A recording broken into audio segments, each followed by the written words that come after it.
Well, what do you make so far of the Disney situation in terms of the earnings report yesterday and what's been going on with the stock today? Again, not giving advice financially to anybody, but what do you make of it so far? Yes, and I mean, obviously, I'm not valiant here when it comes to these numbers, but as someone who just observes, I think it just shows how like where people are with Disney as a company right now. That people are they've put out mediocre content for like kind of years now, really, really since 2020. It's felt like, and people are just kind of, and then on top of mediocre content, they've been pushing things that parents don't really want their kids to see and be a part of. And I just think all that's finally catching up is where I kind of am with this. Were you surprised that the subscriber losses actually accelerated at the exact same time that The Mandalorian returned to Disney Plus? That is tough. That's pretty bad because I mean The Mandalorian was by far like their biggest most successful show and made the most money. People were obsessed with Grogu. Again, I just say I mean we know Star Wars. That shows you where Star Wars is a brand. But again, I think it's even beyond Star Wars. I mean that's a part of it, but that goes into some of that mediocre content. Because I can tell you, like covering Kenobi, like people were still interested, people were still giving it a chance, and I think that kind of broke that forever with Star Wars. But then on top of it, and your channel covers this, all the other stuff that Disney has been participating in and getting even political in some areas, it's just worn people out, and they don't want to give their money to Disney as much as little as possible, really. Yeah. Now, culture on the opposite direction of that, not a triumph. What do you make of? We often look at the ratings for example, The Mandalorian, or we look at it for Stranger Things or Wednesday or whatever. We try to parse out of that exactly how these streaming services are doing, but really the rubber hits the road when it comes down to subscribers. And if The Mandalorian cannot pull in subscribers during the quarter that it returns, then what good is it? And let me toss this to you. Correct me if I'm wrong. Do you think, in your expert analysis, that the increase in the cost of Disney Plus really had that dramatic of an effect that even though they opened new markets, that it still was unable to increase subscribers as a net? Well, the subscriber losses are always going to happen. Churn is a part of any kind of a subscription service. So when we got around to these streaming services, we were going to start to see churn. The problem is Disney can't replace the people that they're losing. A higher price point is going to be challenging right now because of the economic situation that most of the world finds themselves in. And when I say most of the world, I'm not kidding. I mean, your money's going. Is not going the same distance as it used to. Your $100 worth of groceries is 1/3 of what it used to be just a few years ago. So making those decisions about things to cut back on it, the streaming service is going to be the first thing to go. And which streaming service is the choice? Well, the one that's not giving you the level of enjoyment that you think is valuable. And Disney's not proven themselves to be a value proposition recently, not for a long time. Mm-hmm. And you only, to be fair, you pointed out right at the beginning, it was the theme parks that kind of kept them out of hot water this time around because they did miss. They had a quarterly miss, and it's costing them in the market.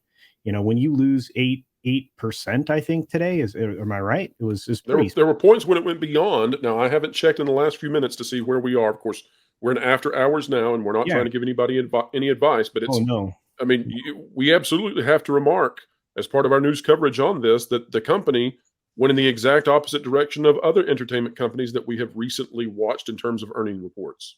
Yeah, and to be fair, you would think that some of the announcements and conversation points that Mr. Iger tried to bring to the conversation would have excited some investors. I mean, the prospect of fully acquiring Hulu might actually, get somebody to jump up and down and say yay.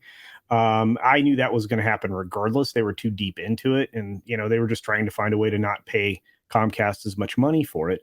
They're still going to have to write a $9 billion check would be my estimation right now, maybe bigger.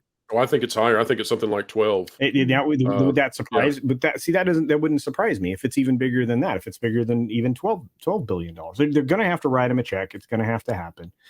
But Does that solve a problem? No, which is why they're going to combine their streaming services so that they don't end up with so much redundancy. Because right now they suffer under the weight of so many different redundancies with so many different streaming services. Not to mention the fact that I think you broke the news, Pro, or you mentioned that they're coming up with their own version of a free streaming service, a fast service. Absolutely. Yeah. Yeah, and you've got to think too. It's an embarrassment to the company when Hulu is outperforming Disney Plus over and over, and you've got to think that Disney Plus is perceived by the C-suite as the core of the entire company. So, not good for Hulu to be outperforming time and time again. They'd probably like to consolidate that, and perhaps, now I don't know this to be true. This is speculation on my part, but perhaps consolidate those statistics as well, so that they can say, oh, it's under one umbrella, therefore the stats are under one umbrella, therefore you can no longer see which of these two is outperforming the other. Yeah, what I was going to ask, would it not be better for Disney financially too if they do fully acquire Hulu, just to make it Hulu Plus and like put everything under that like $11.99 bundle? Well, they're going to want the name Disney on it, I'm sure. Yeah, but I think you're right. I think the goal is, and it was stated, that they're going to put everything under one umbrella, and they needed to do that years ago. Yep. They were very going to branch out beyond being just a babysitting service. Yeah, and to be fair, the one thing that I think nobody or not enough people mention, and probably Pro, you and Valiant and a couple other finance geeks, mentioned this, but the reason that their ARPU went up, their streaming earnings, per those infamous ARPUs, right? Yeah. The ARPUs that everybody hears that word in the earnings report, and instantly the chat is filled with, what is an ARPU? And it's spelled incorrect, Yeah. The average revenue per user is what that's right.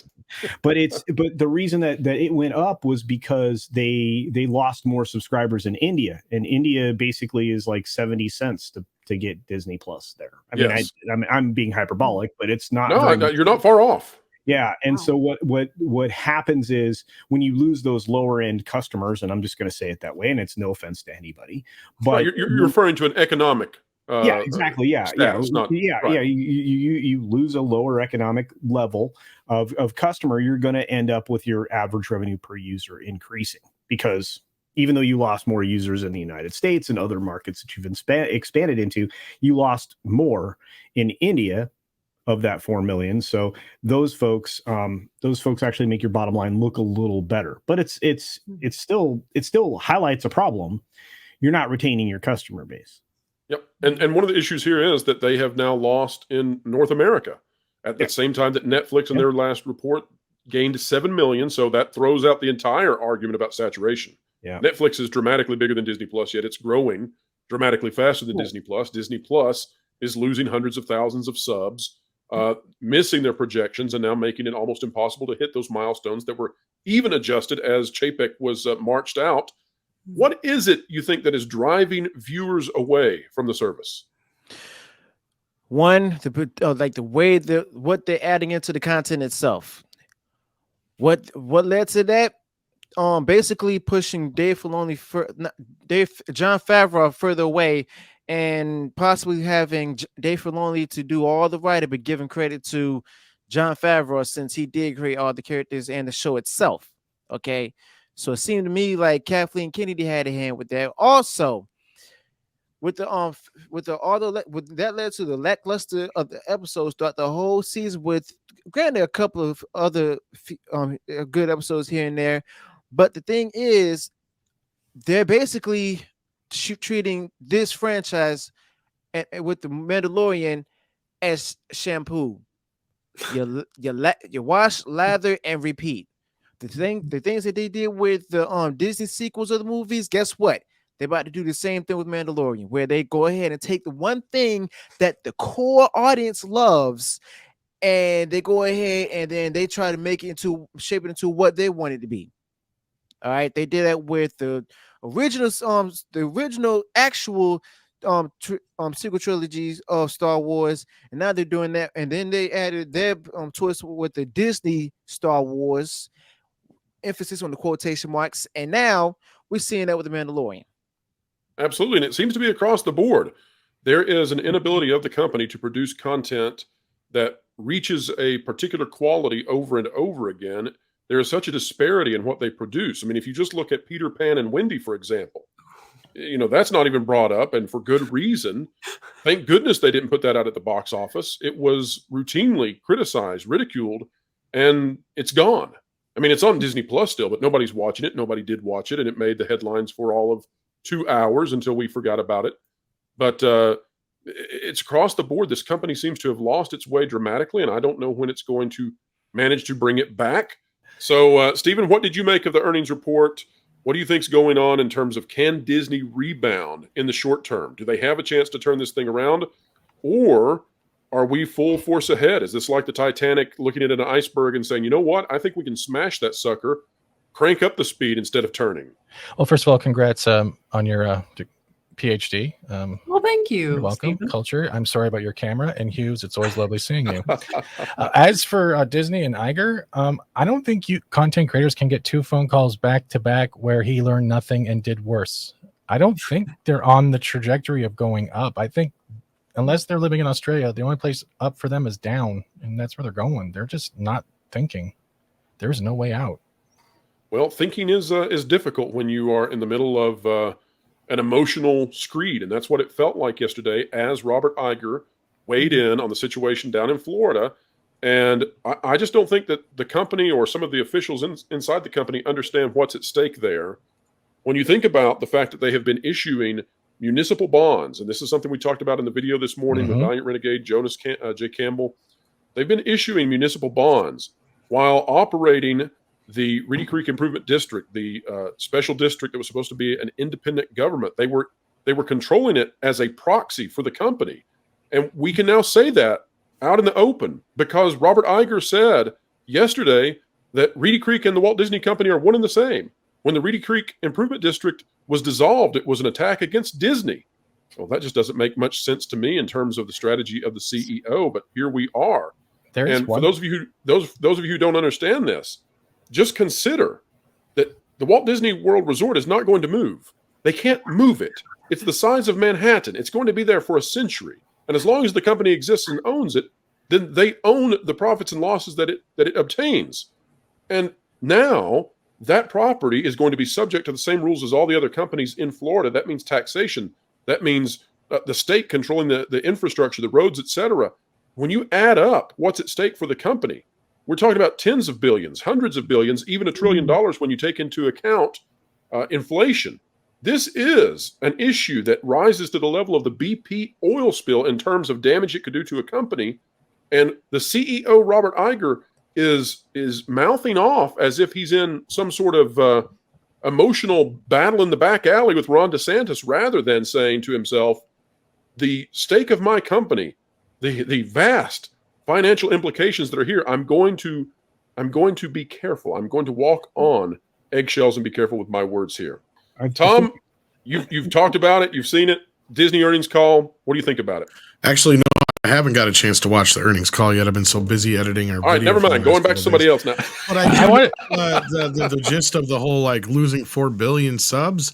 They're trying to use the excuse of the cricket games thing. Wasn't that the excuse the last quarter? Yeah, the IPL. Yes. Yeah, the Indian. So how many times can we use the same excuse? I mean, I don't get it. There wasn't just that excuse, though. We also take into consideration, if those who are watching the show, Iger sounded drained and very monotone. And the second thing was, the man literally has gone from civil rights to saying freedom of speech. It's like he's literally picking out of the checklist words to say when they think they're right and their ground makes sense. And they're running out of those words.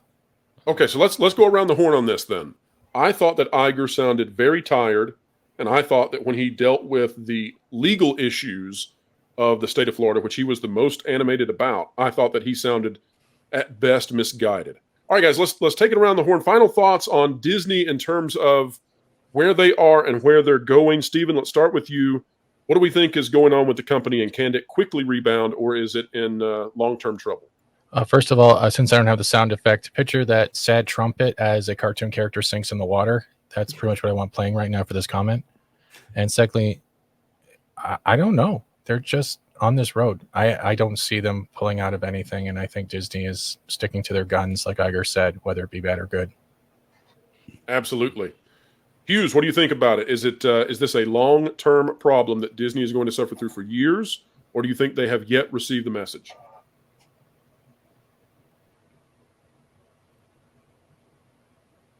It's going to be a long road for them to go ahead and make things better. Because not only have the core fans checked out, but they had to be willing to stop what they're doing right now and put out there and make their intentions known that they simply want to entertain people. That way they can get more profits. But that's also going to require adding a few key people onto the board or letting them join the board. And then let us go to some people who represents particular woke ideological investment firms. So it's going to be years, if not decades to come, to the point where Bob Iger may be forced out or he may be passed away. Hughes, you make a great point about the institutional investors and the fact that they are driving this. Seemingly, that's what it appears to be. And before we go to Michelle, I want to do this article real quick. Disney Plus sheds 4 million subscribers in second straight quarterly drop. Streaming losses narrow by 26%. This out of Variety by Jennifer Moss. Real quick here. Disney Plus shed another 4 million subscribers in the first 3 months of 2023. For those of you counting, that's more than 1 million per month, marking the streamer's second consecutive quarterly drop after closing 2022 with its first ever decline. In other words, this arrow went up until Iger came back. Now, is that a direct correlation? Well, we'll let you decide. On the bright side, the House of Mouse also managed to narrow its streaming business losses by $400 million, down 26% year over year. And that is a big one because that delta had to be shrunk to some degree. Now, it goes on to talk about the Ron DeSantis situation. We've covered that at great length. Check out the video from this morning to see what we think about that potentially up to $1 trillion issue.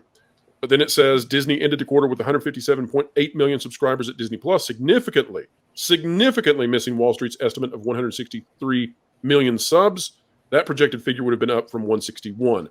So, Force of Light, they were anticipating that they would go up. That's what the market thought would happen. You can see why the market then dropped, as this not only represented a subsequent loss of subscribers, but also it did not meet the expectations of everybody who was watching the company. So what do you think? Has the message been received, or are they completely moving forward with their prior decisions?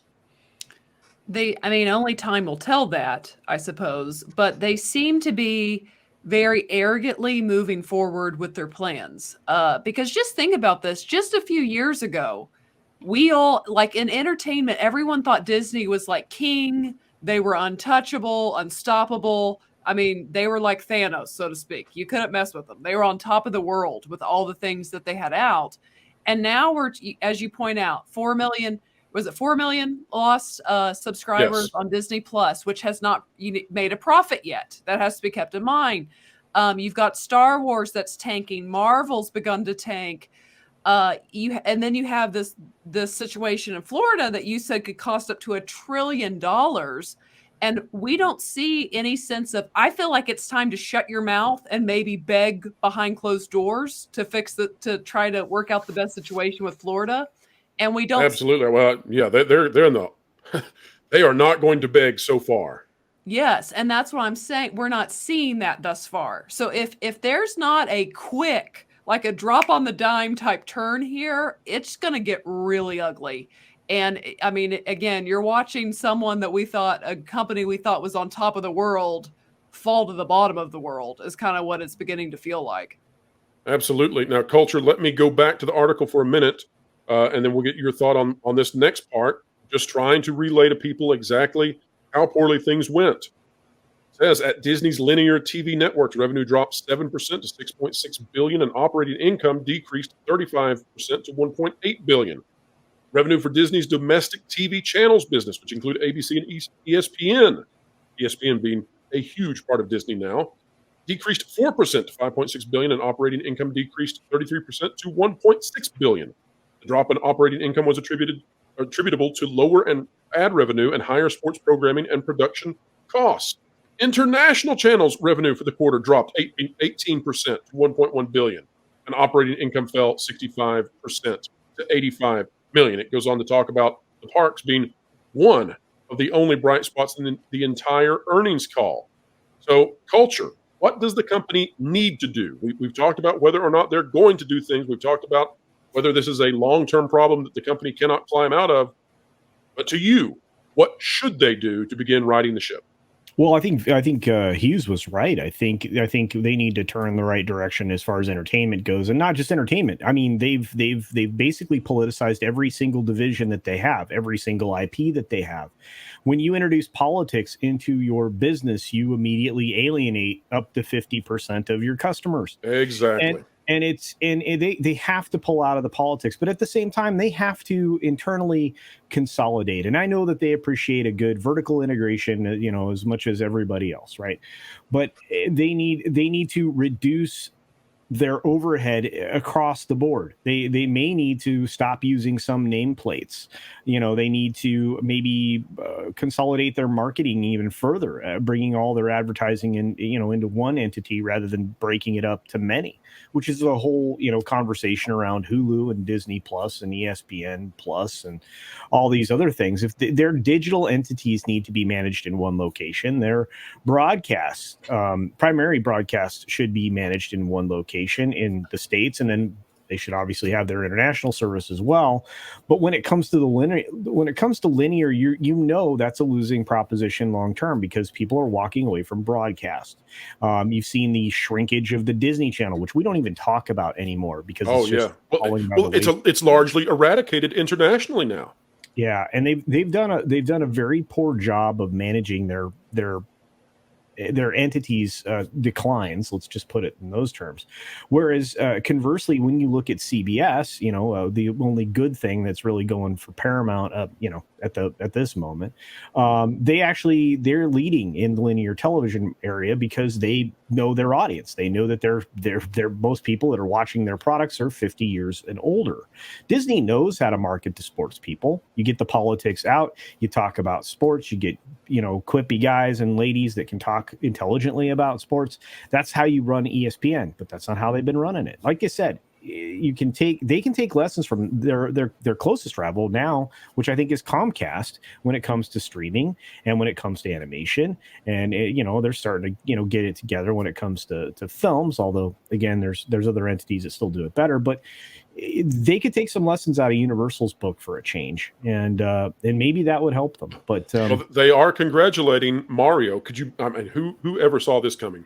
At the start of a Disney's earnings call, they are congratulating Mario, their main competitor, by the way, the head of the NCU, the head of the push in the Epic Universe theme park to remove Disney as the top tier theme park in all the world. Yeah. I mean, I don't know if you guys have seen Super Nintendo World, the new land coming to Epic Universe, the new theme park for Universal Studios in Central Florida. But it is massive compared to all the other Super Nintendo Worlds.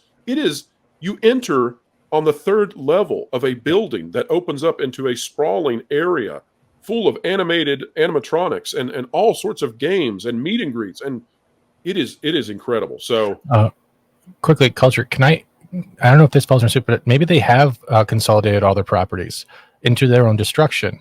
That includes Marvel, Star Wars, and Disney itself. So technically they are consolidating, but they're taking hints from Bud Light and not Comcast. Oh, they mixed all their money together and set it on fire. Well, I just want to address something where, they claim they're operating, or how do they put it? Their costs for Disney Plus are down or whatever. Right, they've reduced their losses. Right. Excuse me, they've reduced their losses in terms of how much money they're losing for subscriber revenues versus the expenditures for content. Okay.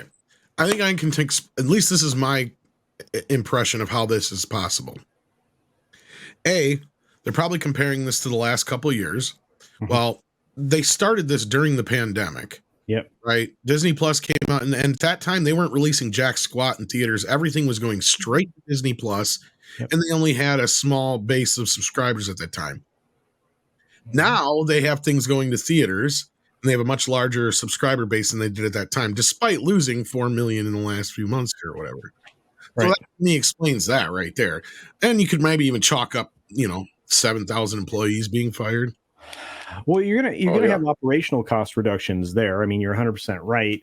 And again, some of the things that they're claiming, it's not exactly a win. Yes, you reduce $200 million in expenses over the quarter when it comes to content or streaming related costs, but you still are over $500 million in streaming related negatives. Right. You're managing slowly a collapse because your company isn't growing in terms of profit, revenues, success. Yeah. So you're just reducing your expenditures while at the same time all of your various product lines are diminished. Well, exactly. And Tom is 100% right. I mean, this all came about during the global crisis when, again, they were releasing stuff to, streaming on Premier Access to eke out some extra dough on a couple, 3 of those adventures. And those didn't exactly work out the best and got them sued. But that's, I guess that's neither here nor there.